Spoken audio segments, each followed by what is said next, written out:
तर नमस्कार मित्रांनो, व्हेरी गुड मॉर्निंग. आणि आज आपण आहोत रायगडच्या पायथ्याशी. रायगडला आज आपली आपण भटकंती करणार आहोत. मागे तुम्ही गड बघू शकता. तर चालू करतो आता. वाजलेत ऑलमोस्ट 7:30. नाश्ता वगैरे करण्यात आमचा खूप वेळ गेला. 7:30 वाजले. आता वरती पोचू, बघूयात आता किती वेळ होते. तसं तर खूप आम्ही 13-14 लोकांची टीम आहे. बघूयात किती टाईम होतो. गडाच्या पायथ्याशी रोपवेची सुविधा सुद्धा आहे, जिथून आपण डायरेक्टली गडाच्या वरती जाऊ शकतो. ॲज डिसाइडेड आम्हाला 1500 पायऱ्या चढायच्या होत्या सर्वांना. त्यामुळे आम्ही सरळ महादरवाज्याच्या दिशेने आमची वाटचाल चालू केली.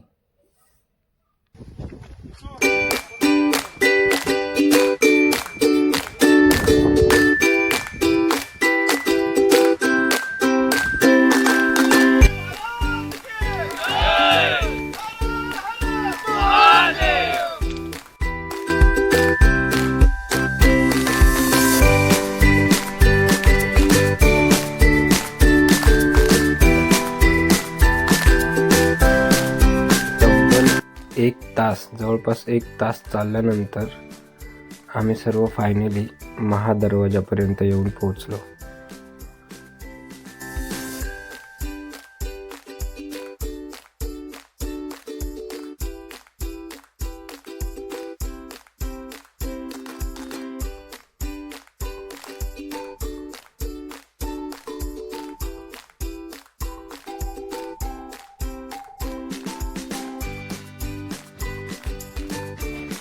महादरवाजातून वरती आल्यावरती आपल्याला इथे एक हत्ती तलाव पाहायला भेटतो. या तलावाचा वापर प्रामुख्याने हत्तींसाठी केला जात होता.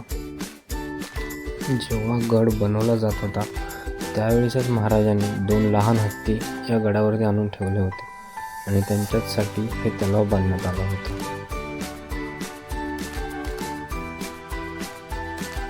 थोडंसं पुढे चालत आल्यानंतर आपल्याला शिवकालीन बाजारपेठ पाहायला भेटते.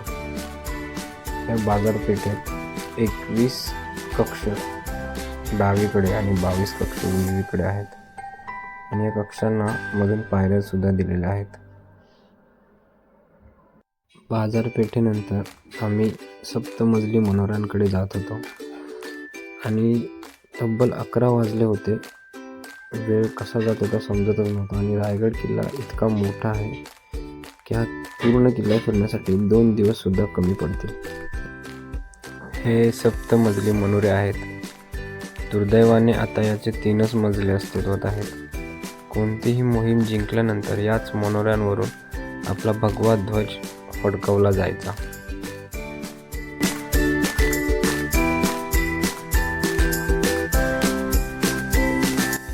इथे खूप वेळ चालल्यानंतर आम्ही थोडा वेळ विश्राम करायचं ठरवलं आणि आमचे ट्रिपचे कॅप्टन करण कासारे यांनी खाण्यापिण्याची पूर्ण सोय केली होती. इकडे थोडा वेळ बसून आम्ही मस्त अशी भेळ खाऊन थोडा विश्राम करून मग वरती जायचे ठरवलं. आराम करून झाल्यानंतर सर्व कचरा वगैरे उचलून आम्ही तो डस्टबिनमध्ये फेकला आणि नंतर आम्ही आमची पावलं वळवली ती थेट राणी महालाच्या दिशेने.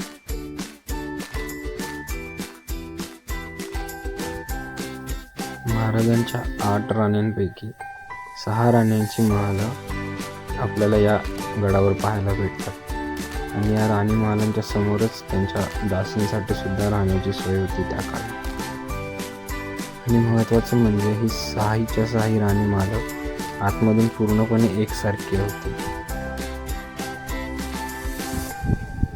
आणि हे जे समोर आपल्याला स्ट्रक्चर दिसत आहे हे ॲक्च्युली त्या काळचे कार्यालय आहे. बराच वेळ चालल्यानंतर आता आपण येऊन पोचलो होतो महाराजांच्या राजवाड्यामध्ये. राजवाड्यामध्ये पोचल्यानंतर सर्वप्रथम आपल्याला शिवाजी महाराजांचं बाथटब बघायला भेटलं.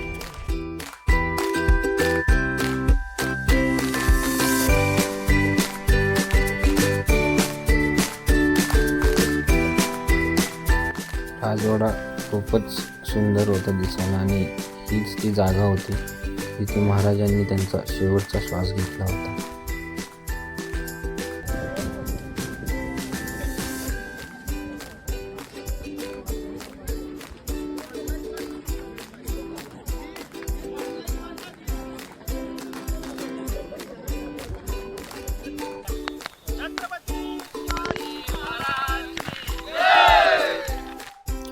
गडावर पोचल्यानंतर आम्ही जमेल तितक्या ठिकाणी जायचा प्रयत्न करतोय. या दिशेकडून त्या दिशेकडे, उत्तरेकडून दक्षिणे, पूर्वेकडे, पश्चिमेकडे. आणि आत्ता आम्ही येऊन पोचलो ह्या राज्यसभेमध्ये, इथे महाराजांचा राज्याभिषेक सोहळा पार पडला होता आणि इथेच होते ते सोन्याचं सिंहासन.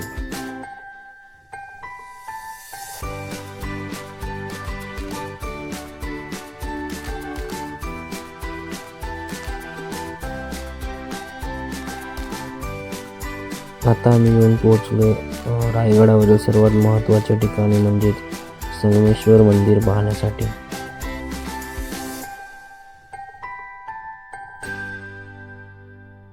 मंदिराप्रमाणेच आणखी एक महत्त्वाची गोष्ट म्हणजे सेवेचे ठायी तत्पर हिरोजी इंदुरकर यांनी हा रायगड बांधला. त्यांचे नाव या मंदिराच्या पायरीवरती कोरलेले आहे. मंदिरात थोडा वेळ आराम केल्यानंतर आम्ही टकमक टोकच्या दिशेने निघालो आणि हा आमचा आजचा इथला शेवटचा पॉईंट असणार होता.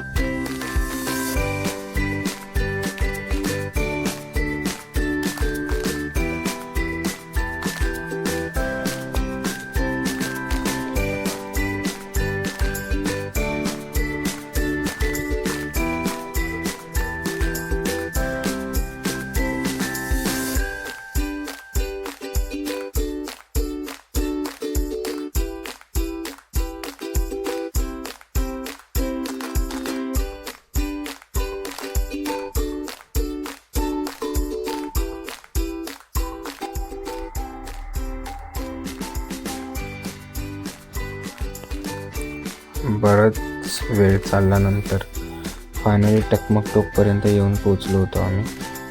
इथूनच गुन्हेगारांची कडेलोट केली जायची, त्यांना पोत्यात भरून, हातपाय बांधून. खूपच थरारक असं दृश्य होतं इथून.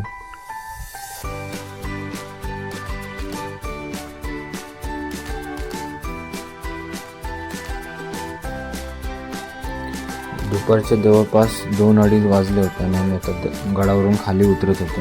उतरताना आम्ही नाणे दरवाजाच्या दिशेने उतरलो. तिथे आम्हाला एक चुन्याचा घणा बघायला भेटला आणि नाणे दरवाजावरती काम चालू होतं बरंच,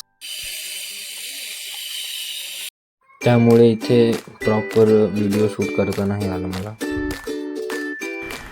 संध्याकाळी ऑलमोस्ट 5 वाजता आम्ही जेवण वगैरे करून सगळं आवरून घरी जाण्यासाठी निघालो आणि मी खूप खुश होतो यावेळेला, कारण माझी खूप इच्छा होती की मी रायगड बघावा, आपल्या इतिहासाबद्दल जाणून घ्यावं आणि ती माझी इच्छा फायनली पूर्ण झाली होती इथे.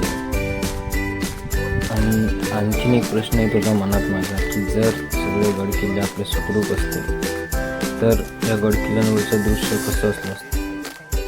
तर मग आजच्या व्हिडिओसाठी इतकंच. भेटूयात आपण आपल्या नेक्स्ट व्हिडिओमध्ये. पाली मार्गे वगैरे असं तुम्हाला यावं लागतं. मित्रांनो, आमचा ब्लॉग आहे. आमच्या चॅनलला सबस्क्राईब, लाईक करा, सबस्क्राईब करा आणि चॅनलला सपोर्ट करा.